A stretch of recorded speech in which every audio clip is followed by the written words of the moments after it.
Oh, while fighting in Sonic stage. Also, I like the blue underneath the analog sticks. Those are fun. Stage 3. For the Nintendo Switch. First up is the 8-bit new SN30 Pro. Okay, what do I have to do here again? No, damn whatever. They specialize defeat 3 enemies are all with a spin attack. Taking heavy inspiration from the SNES. And yeah, it's pretty good at what it sets out to do. I don't see this as a full-on Switch Pro controller replacement. With a spin attack. Do you mean spin dash? Yeah, it's good. It also works on PC, Android, and irrelevant. So there are a ton of uses for this thing.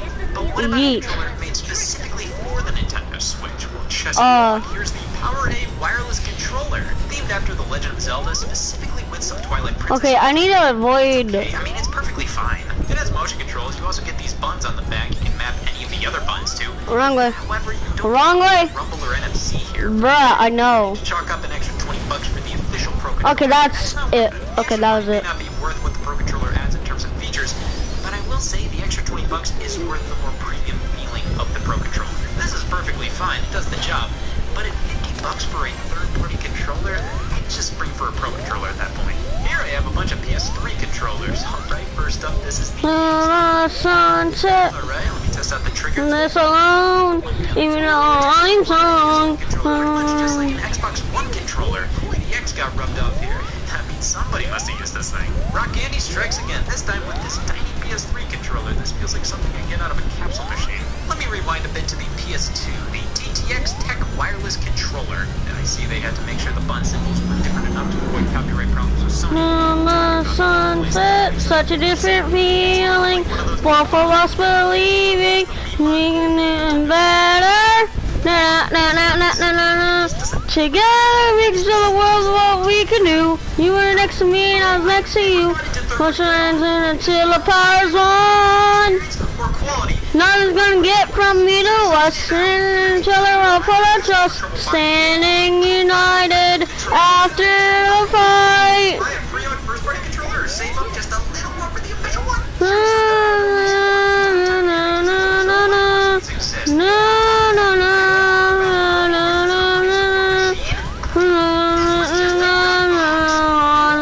More fist bump. Share information and reshape the way we exist. And on top of that, hey y'all, Sky. That's an S rank, baby.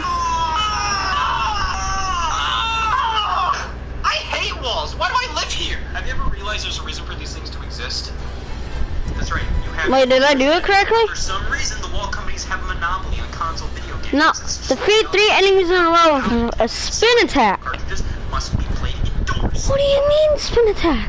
Yeah, that's right, God. You know what was the coolest thing ever? Playing a game in an environment you couldn't normally play that game in. This is f***ing incredible! I'm talking taking games you can only play on the TV from a home console that only worked when plugged into an electrical socket and making them playable on the go. See, I love my Game Boy Advance, but whenever I pick up a game for the handheld that also released for the GameCube, for some reason, I would think, oh my god, it'll be just like playing the GameCube game on the go!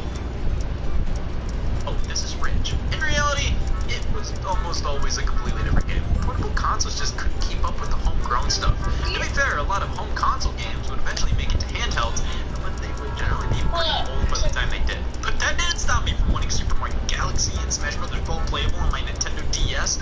I mean, they put Super Mario 64 on the system to take the game that defined what 3D gaming would be, the game that may quite possibly be the biggest leap forward in gaming history, and make it still a spectacle to behold. Taking things that always required to be plugged in at all times. What I want to do. Okay, what I want to do. That will always be a magical feeling. Is get every single thing. What's a spin attack? Like, what do you mean, a spin attack? I want to play the Super Nintendo version of this game, not the Game Boy Advance version of the Super Nintendo version. Look at this, it's kinda different. I don't want a portable device capable of playing versions of Super Nintendo games. I want a portable Super Nintendo. The idea of taking a home console and cramming it into... What do you mean spin attack? Been around for quite a while. Do you mean like spin dash? Cause that's what I can do for a spin attack. The NES game on the go? That was the mentality behind some of the first major home consoles to go. The Turbo Express and Sega Nomad. Goodbye, Motobug. We can finally stay outside forever and still play console games. Now look back. The Turbo Turbo Express was a portable. The exact same game cards, though you couldn't play the game for the console CD add-on. Now I don't own a I can do that for you for a spin attack.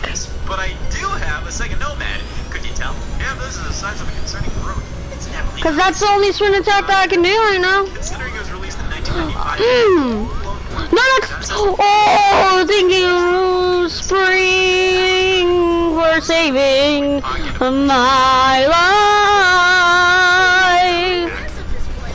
Damn it. Alright, I'll go inside just this once to try this thing out. After that, never again. I have to play. You don't say, Tails. You don't say. You know. Genesis games. Oh! Just play them on a TV. It doesn't matter because look. Together. The song is much better like this. That, or there was a rechargeable option, but overall, the greatest battery life and installing a battery pack would make this thing nearly impossible to shove into a pocket. Not being able to put a Sega Nomad in my pocket is my worst nightmare. But in practice, honestly, the Nomad is far better than I ever expected it to be. Play Sega Genesis games. It is an official Sega Genesis after all. The screen was always what I heard the most horror stories about how it didn't age that well. And yeah, I think the biggest problem is how blurry it can get, but it's way better than many made it out to be. It's still fairly playable. Now, games like Sonic, it may be a bit fast forward, it gets a bit too blurry, but something like Streets of Rage works fairly well. You can adjust the brightness, which helps a ton. You can even output the Nomad to a TV, as well as connect another controller. This truly is a Sega Genesis on the go. You just can't attach any of the add-ons, like the Sega CD or Sega 32X. I mean, who cares? What, was I really gonna play Fahrenheit on the go? Yeah, the Nomad's pretty impressive, all things considered. How do you spin attack? And screen quality, but it's a portable Sega Genesis from Defeat 3 enemies in a row with a spin attack. a little more power with a lot less And compromise. stage. How do you do that though? Way to play your favorite PlayStation. That's the question. As long as you're connected. One more trip inside and we can play our PS1 games portably. Released alongside the revised PlayStation model was a screen you'd attach with a couple of quarters. Plug in and bam. It's honestly incredibly simple, and the screen and sound quality is excellent. I love how there's no extra wires. It just plugs in on the back, you plug in an AC adapter, and you're playing any PlayStation game you can think of on a mini screen. Now, of course, this isn't completely portable. You need to be plugged into an outlet at all times, but it makes bringing the system around places far easier. You can bring this to a hotel, a cottage. Hell, you can get a car AC adapter and play this on the road. The screen attachment business starting to start here. I mean, here's a third-party one for the GameCube. Same general idea, but not nearly as well made, simply because the GameCube wasn't designed to work with something like this.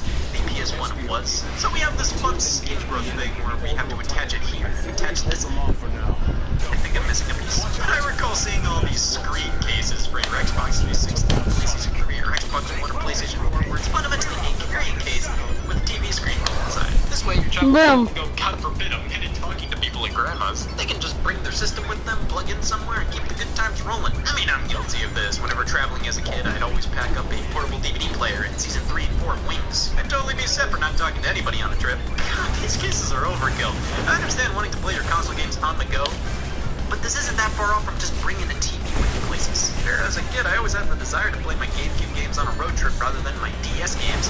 But nobody wants to lug this around when this offers just as much entertainment. It's just kind of cool to be able to play non-portable games portably, but when that involves carrying around a 50-pound sack, the magic is gone pretty quickly. See, but these things aren't necessarily portable. They allow you to play your favorite consoles in the corner of your bedroom rather than on the living room TV. What about stuff more in line with the Turbo Express and the Sega Nomad? Well, those things have existence on the menu tonight. See, the technology required to make something along the lines of a Super Nintendo yet more affordable and compact by the 2010s, definitely more than possible to take that and turn it into a somewhat affordable portable. That's how we got the Superboy by Hyperkin. Let's turn it on. Jeez, I can't see the screen this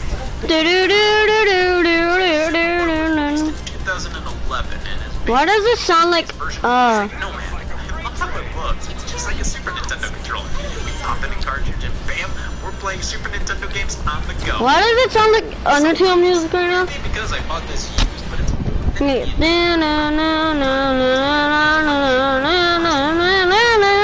button.